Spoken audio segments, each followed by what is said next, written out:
faut de la patience et du flair pour pouvoir trouver ces crustacés. Quand les hommes vont à la pêche, ce sont les femmes qui se pointent ici très tôt le matin pour pouvoir collecter des huîtres et autres crustacés que vous retrouvez peut-être bien dans vos plats de tous les jours. Nous sommes à Moundé, un îlot situé dans le delta du Saloum. Ici, la principale activité, c'est la pêche. Et nous allons en découvrir beaucoup plus dans ce nouveau numéro de Terra. Bienvenue à toutes et à tous.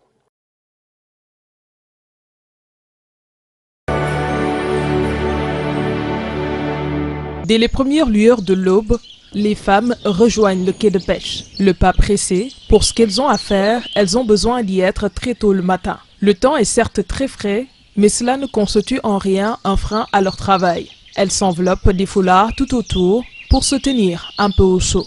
À cette heure de la journée, les hommes sont encore à la maison. Beaucoup d'entre eux se prélassent encore quelques heures, d'autres préparent leur matériel de pêche.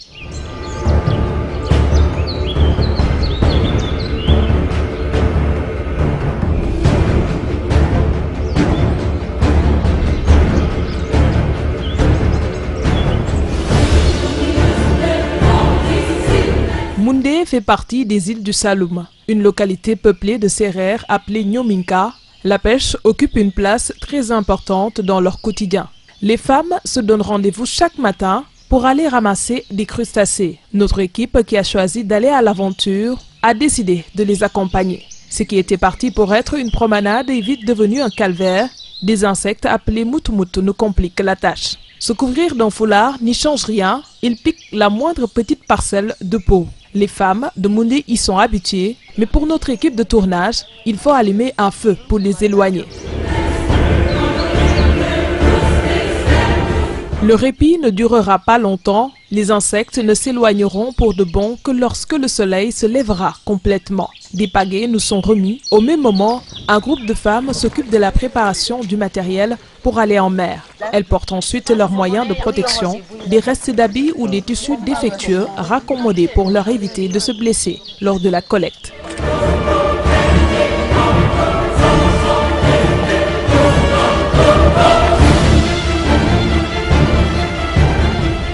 Une fois équipées, elles se chargent toutes seules de la pirogue. Il faut quelques bassines et paniers pour collecter les crustacés dans la mangrove.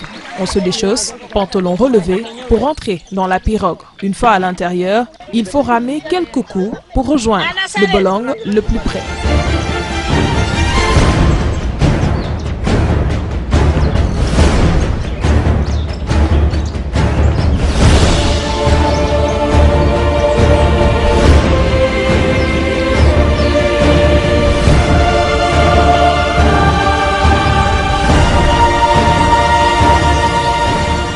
Arrivé à destination, commence le ramassage des crustacés. Il faut de la patience et de la technique. Les chaussettes sont essentielles pour éviter les coupures dans la plante du pied. Cette collecte se fait quand la marée est basse. Je cherche des palourdes. Vous pouvez passer plusieurs heures ici. Cela dépend. Lorsque la marée est haute, il est impossible de travailler. Nous rentrons le plus souvent. Comment savoir s'il y a des crustacés? Il faut juste essayer d'en trouver. Mais des fois, si l'on tombe sur un site avec des huîtres et autres, on peut très vite remplir notre panier.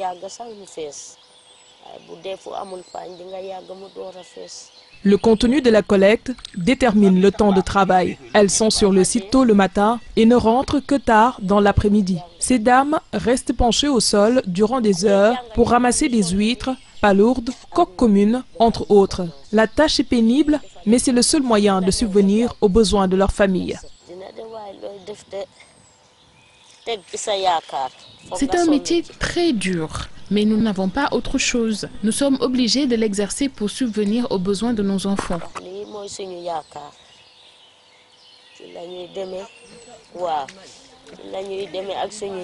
Il est normal donc qu'on se tue à la tâche. C'est difficile, mais que faire? Nos familles comptent sur nous. Cela fait des années que je fais ce travail, depuis que je suis mariée. Les gants et autres matériels de protection sont certes nécessaires pour ce travail, mais l'expérience leur permet d'avoir une longueur d'avance. Les mains, dans le sable à la recherche de crustacés, elles arrivent à flairer les lieux qui en ont le plus. Nous savons comment nous y prendre. C'est pourquoi on ne se blesse pas. Les chaussettes nous protègent les pieds. Nous n'avons plus de bottes. Elles ont été détruites dans l'incendie. Tu en as trouvé un autre? Ces femmes n'ont pas d'autres activités. Elles passent leur journée à aller d'un bolong à un autre. Vous ne verrez pas un jeune dans les parages. Ce n'est pas parce qu'elles n'ont pas besoin de coups de main, c'est tout simplement parce qu'elles veulent un meilleur avenir pour leurs enfants. Les enfants sont à l'école. Il n'y a que des femmes mûres ici ou des jeunes mariés. Nous préférons qu'ils soient à l'école pour essayer de s'en sortir plutôt que d'être ici. C'est pour eux que nous faisons ce sacrifice. C'est grâce à ce travail que nous payons leurs études. Dans les communautés de Nyominka, les femmes apportent leur contribution financière dans la gestion des dépenses de la famille. Elles sont conscientes que leurs maris peinent à joindre les deux bouts, mais elles s'efforcent à leur venir en aide sans se plaindre. Les maris Nyominka n'ont pas beaucoup de moyens. Nous essayons de jouer notre partition comme nous le pouvons. Nous faisons notre devoir et les hommes aussi. C'est juste que les temps sont durs. Les hommes vont à la pêche et nous venons ici pour ramasser des crustacés. Ensemble, nous nous épaulons pour gérer le foyer.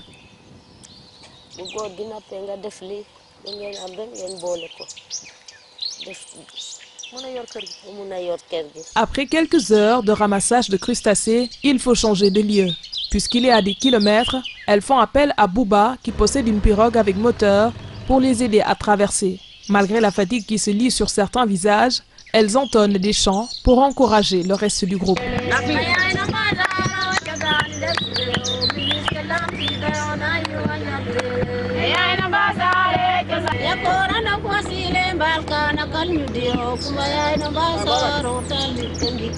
Il n'est pas rare de voir quelques-unes d'entre elles somnoler à cause de la fatigue. Le chef de bord manie la barque d'une main de maître. À un autre bolong, le même processus est repris. Des femmes tirent les branches des mangroves pour enlever les huîtres accrochées dessus. L'exercice n'est pas sans risque. Elles utilisent des restes de jeans pour les extraire ou des gants.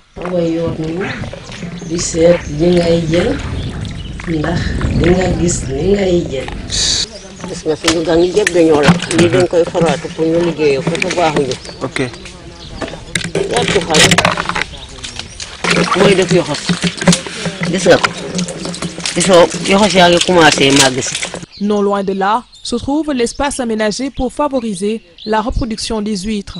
Une idée qui a pu émerger grâce à l'appui de l'ONG Action Aid. Aujourd'hui, elles en tirent profit. C'est une réserve pour la reproduction des huîtres. Cette denrée est en manque. C'est pour cela que nous essayons de trouver une alternative pour ne pas avoir de rupture.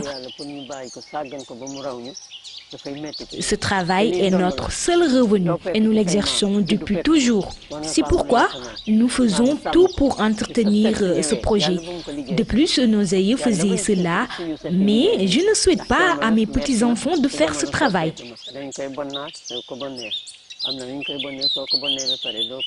C'est dur et les temps ont changé.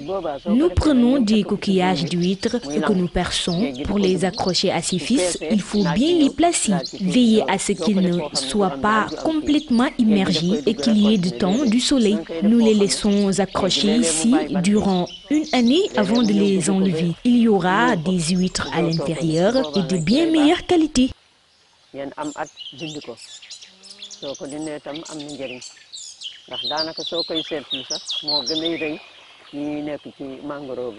Dans la mangrove, elles peuvent récolter différents types de mollusques, des variétés qui selon elles sont très appréciées dans la cuisson des mets du jour. Ce sont des bigorneaux. Il y en a plusieurs types. Celui-ci a des pics, l'autre non. Je ne sais pas comment on appelle celui avec les pics en wolof. Ils ont tous le même goût. Celui-ci, il faut l'écraser pour extraire l'aliment. Ensuite, nous le conservons dans un endroit pendant 2 jours. On le rince avant de le sécher au soleil 2 jours de plus.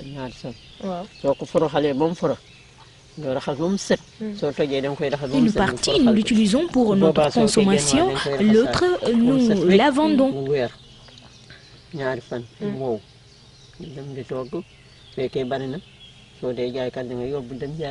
Il est rare de voir une femme au foyer Nyominka ne pas exercer ce métier. C'est une question d'honneur. Celles qui ne s'y prêtent pas sont indexées par la communauté ou la belle famille. Dans chaque maison, ici à Mondi, il y a des femmes qui font ce travail. Ce serait une honte de voir les autres le faire et vous non. Il est inconcevable d'aller emprunter de l'argent à une voisine ou un parent alors que vous n'alliez pas dans les mangroves pour collecter des crustacés. Elle maîtrise sur le bout des doigts les sites de collecte et de ramassage de crustacés. Il n'y a pas de tableau d'indication, mais elles se meuvent dans la mangrove comme dans une cité. Nous venons très tôt le matin et nous restons dans l'eau pendant des heures. Des fois, le niveau de l'eau peut nous arriver jusqu'au menton. Aujourd'hui, nous ne sommes pas allés vraiment loin. Nous faisons le tour de plusieurs bolongs pour aller chercher des crustacés. Il y a un bolong situé à 7 voire 8 km. Nous allons jusque là-bas de 5 h du matin à 6 h l'après-midi. C'est vraiment dur, une femme, de faire ce travail. Elle rentre le soir chez elle épuisée, mais les corvées dédiées à une femme au foyer ou mariée les attendent. Elle s'y prête sans broncher. Tout ce qui compte est de pouvoir continuer de travailler pour subvenir à ses besoins et à ceux de la famille.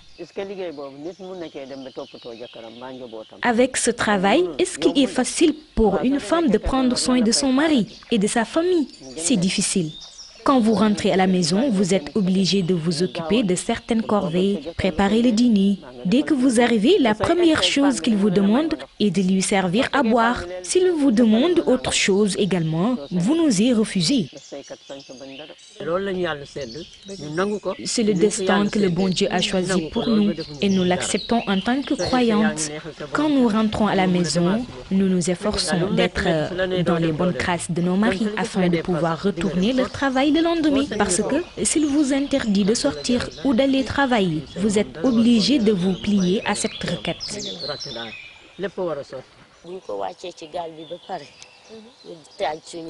Quand nous déchargeons nos pirogues, on met les crustacés dans des bassines pour les laver. L'objectif est d'enlever le sable.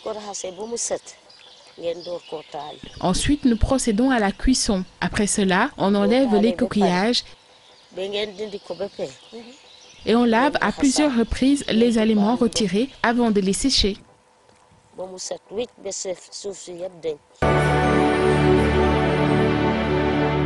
Une fois à terre, les femmes déversent le contenu de la collecte. S'ensuit le processus de transformation, un travail qui devient de plus en plus difficile à cause d'un manque de cadres qui puissent les accueillir. Le site qui servait pour la cuisson a été ravagé par un incendie. Aujourd'hui, ces dames essaient de se débrouiller tant bien que mal avec les moyens du bord. De retour sur la terre ferme, elles déversent le contenu de la collecte. Avant transformation, il y a tout un processus à suivre. Enlever le sable des crustacés avant de procéder à sa cuisson. Pour d'autres, il faut les écraser pour retirer la partie mangeable.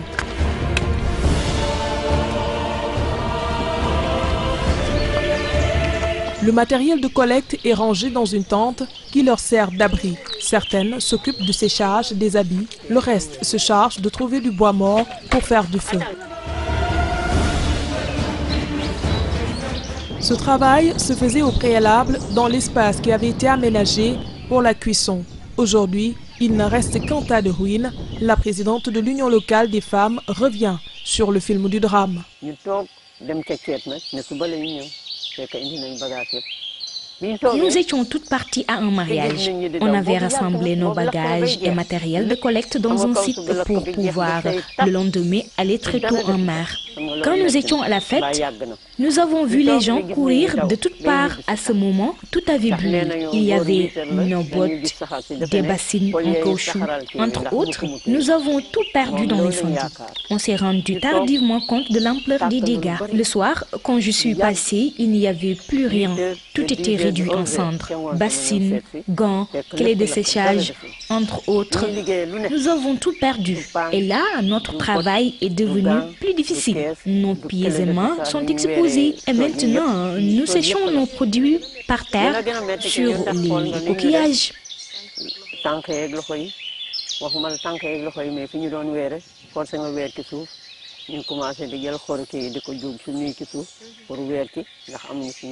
Le feu a pris forme, elle pose dessus un grand bol qui va servir pour la cuisson. La chaleur et la fumée à l'intérieur de la tente sont étouffantes, mais Fatoussa et ses camarades y sont habitués. Un filet est déposé dans le bol, ensuite on déverse les huîtres, on ajoute une quantité d'eau pour faciliter la cuisson. Quand on revient ici, on verse le contenu de notre collecte dans un récipient. On lave les crustacés, ensuite on met de l'eau dans le bol qui va servir pour la cuisson. On dépose le filet à l'intérieur et on verse les huîtres dans le bol. Il faut couvrir le tout et laisser cuire pendant un moment.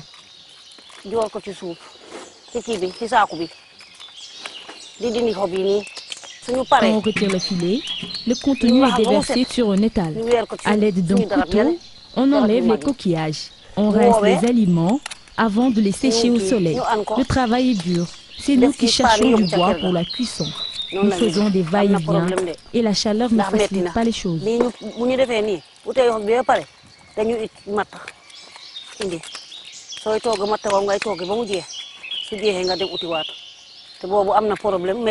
Pour les coques communes ou balourdes, le procédé diffère. Ces crustacés demandent moins d'efforts et de temps de cuisson. Pour les huîtres, il faut beaucoup d'eau pour la cuisson. Mais pour les palourdes, il en faut peu parce que dès que le contenu commence à bouillir, les coquillages s'ouvrent tout seuls. Et l'eau qui était à l'intérieur vient s'ajouter à l'eau de cuisson. Quand c'est prêt, on fait juste le tri avant de rincer les aliments et de les sécher au soleil. Après décortiquage, les coquillages sont utilisés pour embellir leur cadre de vie. Les produits sont séchés quelques jours avant d'être vendus. Quelquefois, ils sont destinés à la consommation. Il n'y a pas de marché hebdomadaire pour écouler nos marchandises. Nous vendons à des connaissances qui se chargent de les revendre à Dakar ou ailleurs. Le métier ne nourrit pas son homme. Nous gagnons très peu. Nous souhaitons avoir un marché ici. Moundé manque presque de tout. Pas d'électricité. La source d'alimentation de l'île est tombée en panne depuis belle lurette. Le poste de santé de la localité ne permet pas de soigner les malades. À cela s'ajoute le manque d'infrastructures sociales de base. Aujourd'hui, ces insulaires tendent la main aux autorités étatiques afin que leurs conditions de vie soient améliorées.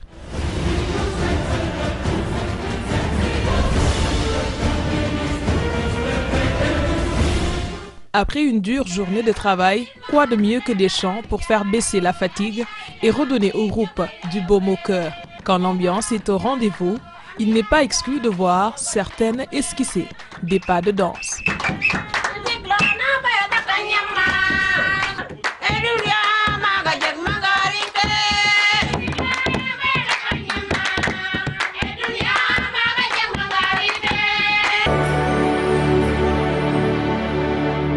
Des ONG et autres entreprises leur tendent la main pour leur permettre de pouvoir faire leur travail comme il le faut. Mais une aide supplémentaire ne serait pas de refus. Ces dames interpellent ainsi les autorités étatiques et celles municipales afin que leurs conditions de travail et de vie soient améliorées. C'était tout pour ce numéro de Terra. Merci de l'avoir suivi. Nous vous donnons rendez-vous très prochainement dans un nouveau numéro et toujours pour vous faire découvrir les bonnes pratiques en matière de préservation de l'environnement et peut-être bien que ce sera du côté de chez vous.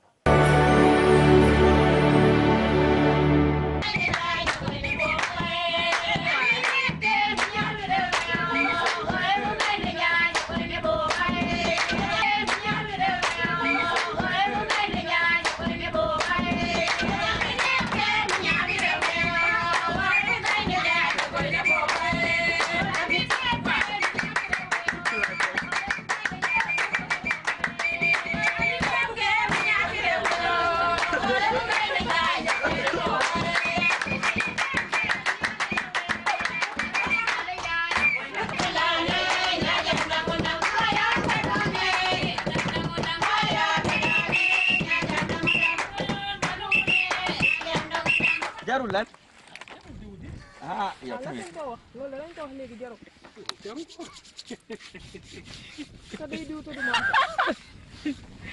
Kamera takut.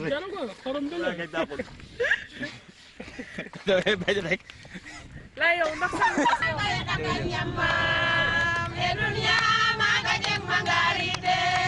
Amanda jeng macaban nama dunia. Ajamba